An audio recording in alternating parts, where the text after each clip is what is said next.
Why does everything have to be so complicated? It's not just the mind, skin also needs therapy. Now if I give you a pretty face versus good heart, the first impression, what would you choose? Pretty face. I'm all for it. 9, 10 out of 10.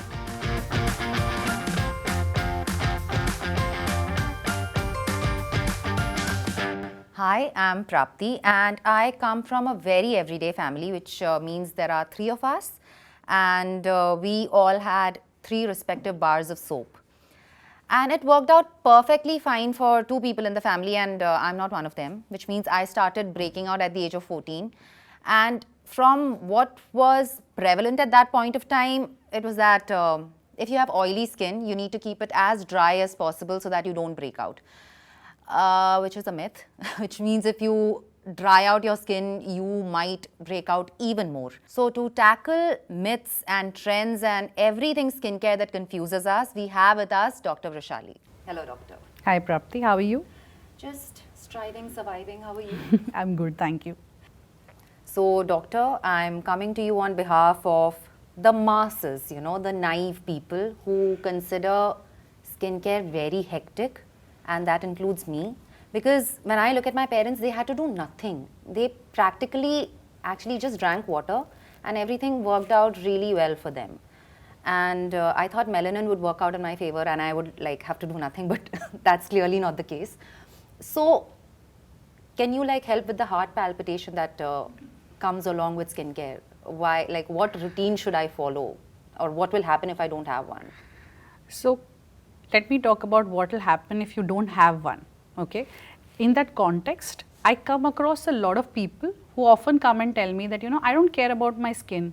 I'm not conscious about the way I look. But I'm yet to find someone who says, I don't want a good skin. Or, I don't mind not having a good skin. Everybody likes to have a good skin. The problem here is they don't know how to go about it because they don't have a skincare routine.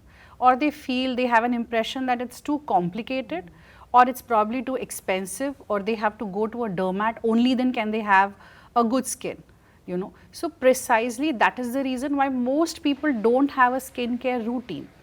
And what will happen if you don't have a skincare routine? You'll have a dull skin, uneven complexion, unexfoliated skin heaped up on your skin, giving it a bad texture, patchy look. So overall a dull, uneven, rough skin. Doctor, I care about my skin a lot, okay, a lot. I want very shiny skin and what the trend is right now, dolphin skin or glass skin. I want all of that. But the problem is, like you said, it's expensive is what my mindset is, and the fact that I'll have to go to a dermat and have appointments. And also this very intimidating 10-step routine, etc., that people are, showing on the internet. Now, for some people, that is it calms them down and it's therapeutic. For me, I can't do that. Yeah. So, is that the only way to go about it, or there are easier ways? So see, I have a very interesting perspective on this.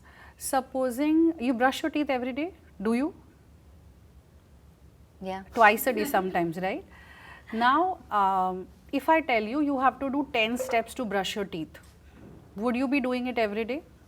No. No, right? Brushing has been simplified so much that it is at spinal level for us. Why can't we have a skincare routine like that? Why do we need to have a 10-step routine? So, why does everything have to be so complicated? And I'm not blaming it on people individually as such, because there's so much information bombarded to them on a daily basis, whether it is social media, whether it's internet, whether it's WhatsApp. You have so much of information out there. What I personally believe is, if something is simple, only then can it be sustainable. If it is not simple, you'll do it for a month, 2 months, 3 months, 6 months, and then you go cold turkey. You'll absolutely stop doing it because you're done and dusted with it. So I feel a skincare routine has to be simple, sustainable and effective at the same time. Okay, so you're saying that I don't have to go through a very strenuous 10-step. Absolutely not. Absolutely not. In fact, when I recommend, like when I write a prescription to my patients, I don't give them 10 creams to apply. I make a list, I make 2 lists. Okay. So there is a negotiables, which is could be time mile to lagana, and then there are the non-negotiables. Non-negotiables is must-haves. Okay. That has to be a part of your routine every single day. Okay. So when I'm talking about a non-negotiable, it's basically a cleanser. A face wash is a must that you like, that doesn't dry up your skin too much or doesn't leave it too oily. Sunscreen, which is a absolute must. You cannot do without a sunscreen. And the third thing is a moisturizer. Whatever trauma your skin is bearing throughout the day, you need to have something that is going to like cement it up or heal it, which is what a moisturizer does. So these 3 are your non-negotiables. Does it sound easy? Yeah, having but a just 3 things that, to do? Yeah, but just to think that even skin goes through trauma. Matlab, It does, right? What you're saying is it's not just the mind, skin also needs therapy. Yes. And it should be in the same order. Cleanser, then moisturizer, then sunscreen. Could you please explain the order to me? So, yeah, more or less the same routine. Obviously, you start with a cleanser because you have to take away the dirt, grime, oil that is there on your skin. But sometimes the cleanser also takes away some extra moisture from your skin, which is why you follow it up with a moisturizer. So that is like an immediate band-aid that you apply on your skin.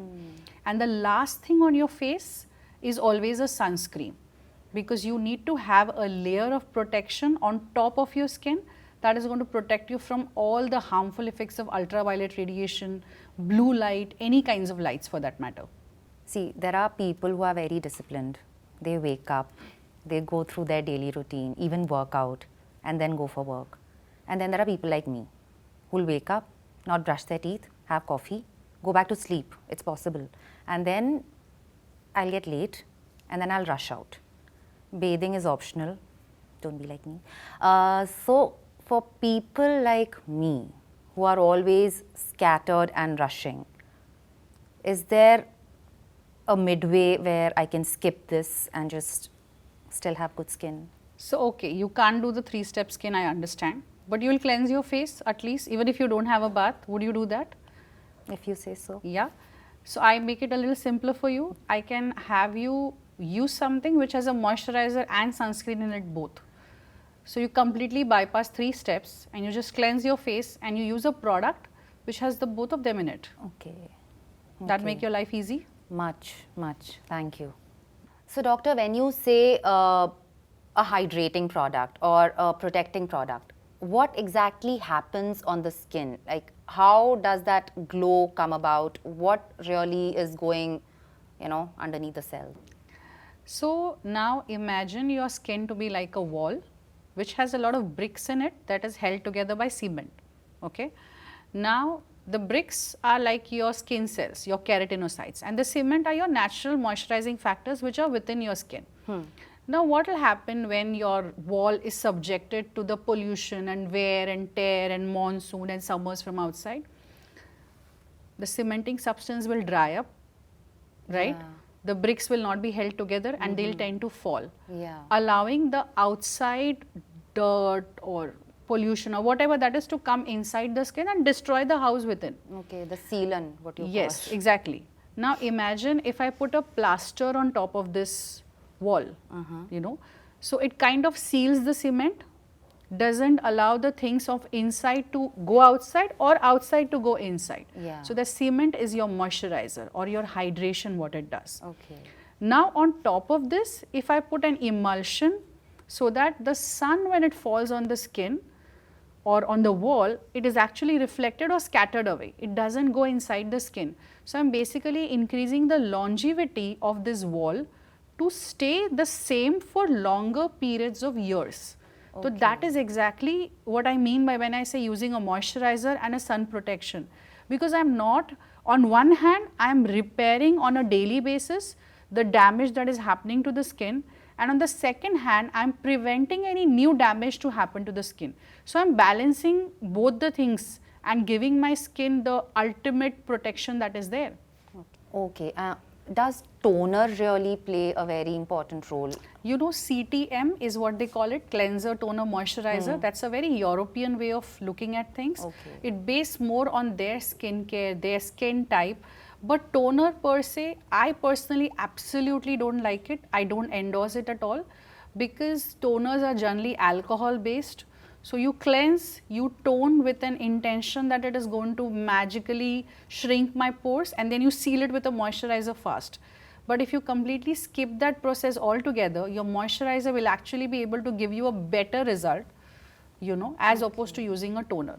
There will be many people out there like me who consider skincare as an equivalent of mathematics. So I used to get 40% और मैं बहुत खुश होती थी क्योंकि वो पास है, ठीक है? तो मैं पूछ रही हूँ if like what is the bare minimum, like work smart not hard that I can do which will still give me amazing skin, but we still want those results only.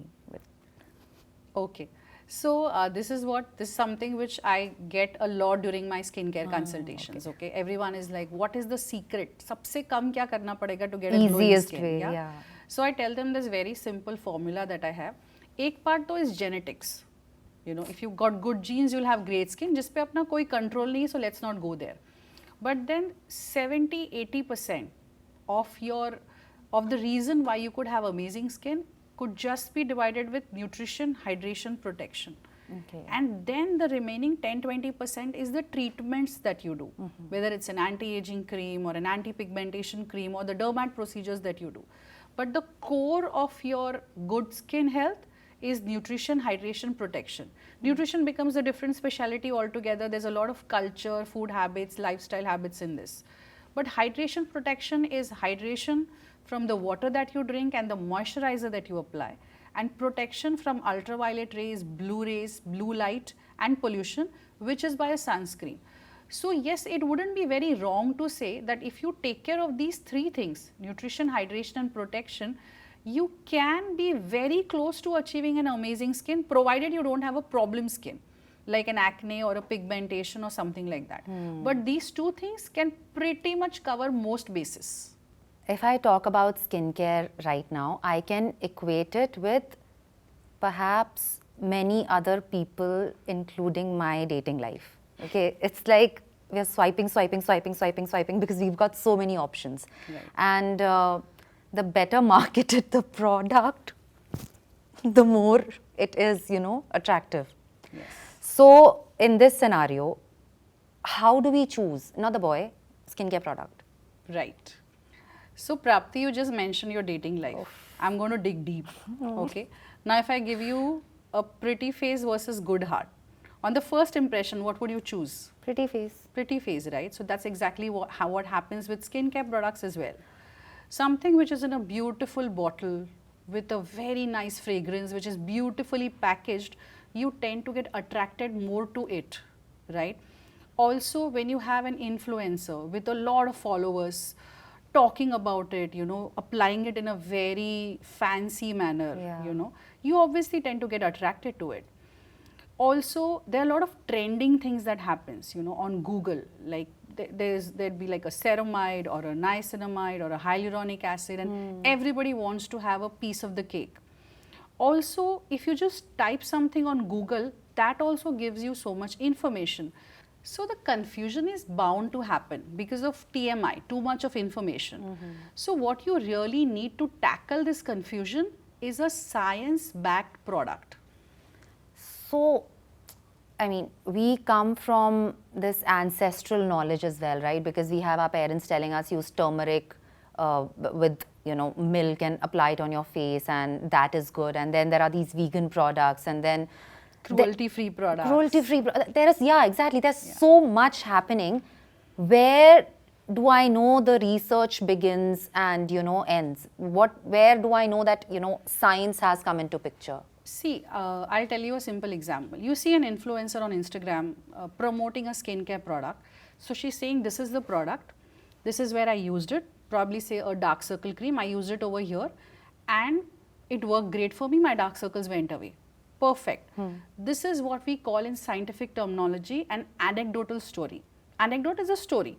What happened with that one person, okay?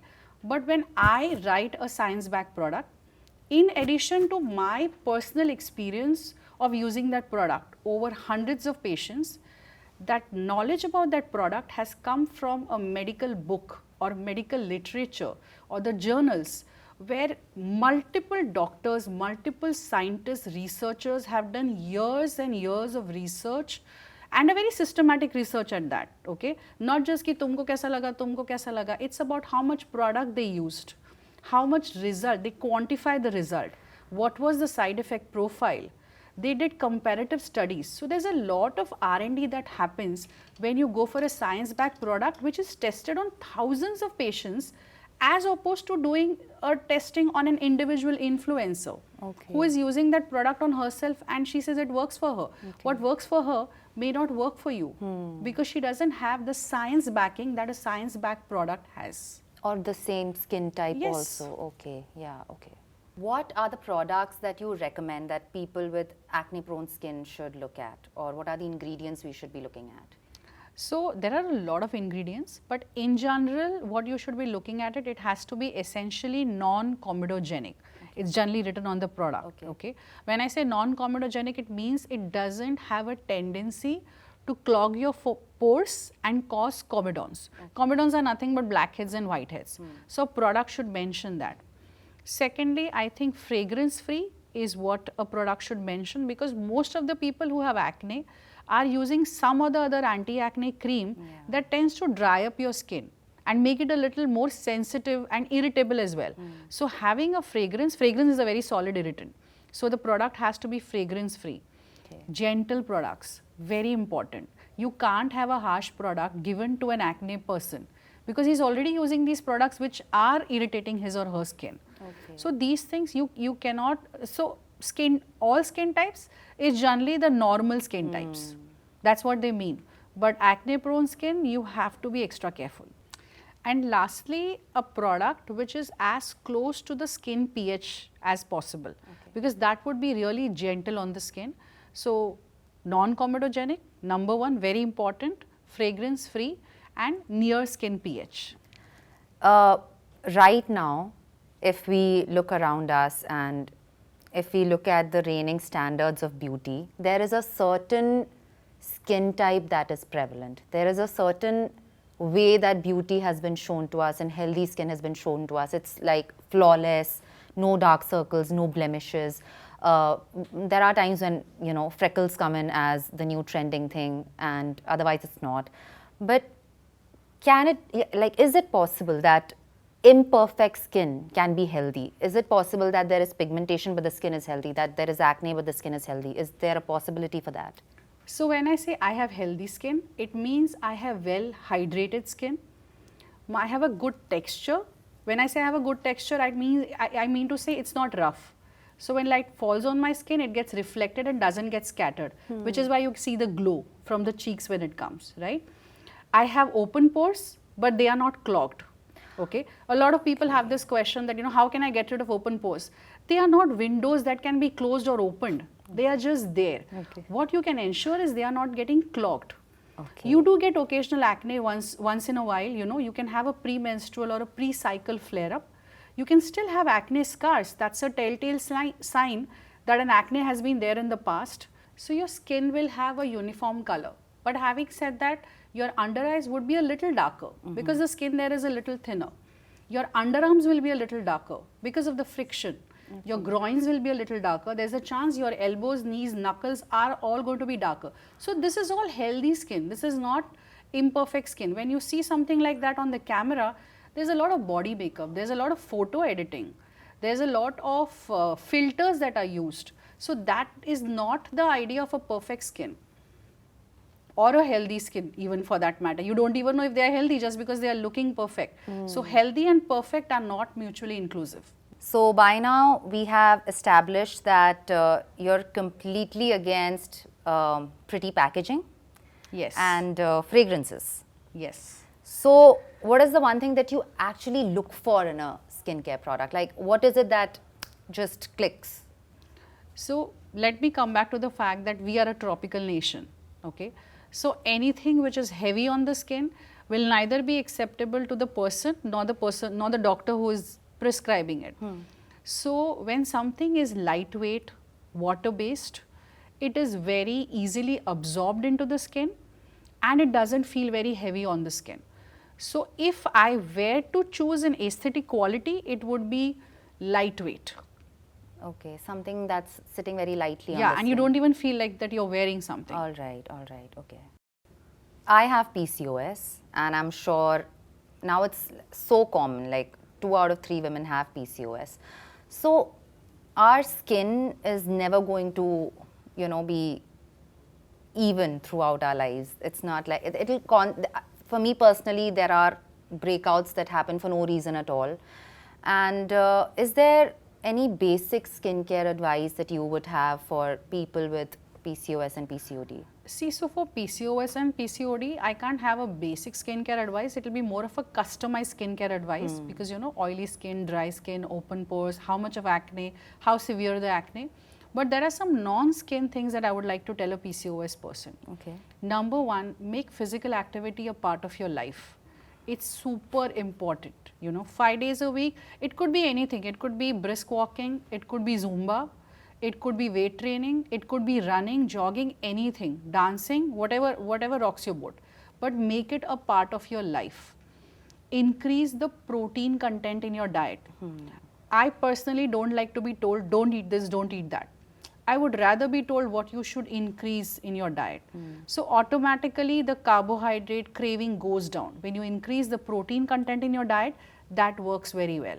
Increase the good fats in your diet, the nuts, the ones that contain omega fatty acids, increase that in your diet. Increase the antioxidants in your diet.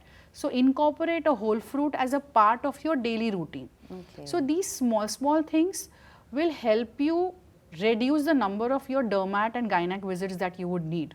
You will obviously need your dermatologist and your gynecologist as your trusted partner in your PCOS journey, because it is not like, it's not like a fever or an infection कि 4 दिन का course किया और ठीक हो गया. It's going to be with you for life. Yeah. So you're going to need these two partners, but by doing these things, you can reduce the frequency of your visits. Okay, okay. So everybody has to work out. Yes. Okay. It's not a lazy girl aesthetic, guys. You mentioned trekking as being a part of your, you know, lifestyle almost. The Everest Base Camp summit Yes. that you were part of. Is there a particular skincare that you would recommend to people who go trekking? Sure. So firstly, trekking is a whole different ball game altogether, you know. You won't be carrying your fancy caps and your 3 pairs of shoes when you're going for trekking, because anyone who's ever been a trekker will know this, that even that extra roll of toilet roll, even that increases the weight on your back when you are at a high altitude. Okay. Okay. So what I generally recommend is carry those cleansing pads that are there, which are easier to wash your face, because sometimes you may not get water, or if you get water, the water is near 0 degrees, you don't want it on your face. So those cleansing pads help a lot. Okay. And also sunscreen, moisturizer, preferably something which has both of them, so you don't have to carry 2 separate bottles, because at higher altitudes your skin burns and dries up like that. Okay. I have seen people coming with burnt out noses walking down from a trek. So just a sunscreen and a moisturizer, and of course a lip balm, because the lips chap a lot. And there's also a lot of pigmentation that develop on the lips while you are on a trek. So generally, not just for treks, people who are into outdoor sports or running marathons or going for their vacations, always I ask them is cleanser, sunscreen, moisturizer, a lip balm. Okay. These are the 4 things you definitely carry. Okay. Additionally, if you want to carry, probably carry a sheath mask, that is a hydration sheet masks, you know, because they, especially if you're traveling by a flight, that gives you a lot of hydration. Do not carry your actives. Do not carry your pigmentation cream or your anti-aging cream, because the temperatures are going to be different, the weather is going to be different. Your retinol in Bombay will give you excessive dryness if you are in America, Okay. you know, it is going to give you a lot of dryness. So why carry that? Instead, just carry your supportive non-negotiables Alright. rather than carrying your active creams. Okay. Is there a particular SPF number that you recommend? So SPF 30 works for most of us Indians because we are brown skin. But if you have a problem skin, like you have acne or you have melasma or you have pigmentation, you need an SPF 50. Okay. Anything above that, the sunscreen becomes too greasy. All right. For it to be useful, for it to be ease of application wise, SPF protects you against ultraviolet B, and there's something called as a UVA protection factor. We generally say it as plus on our sunscreens. So a UVA plus 3 protection factor protects you against ultraviolet A. So these two, you have to check this when you're choosing a sunscreen. It's an SPF 50 and there is a UVA plus. All right. So that's what you should look for, not just the SPF.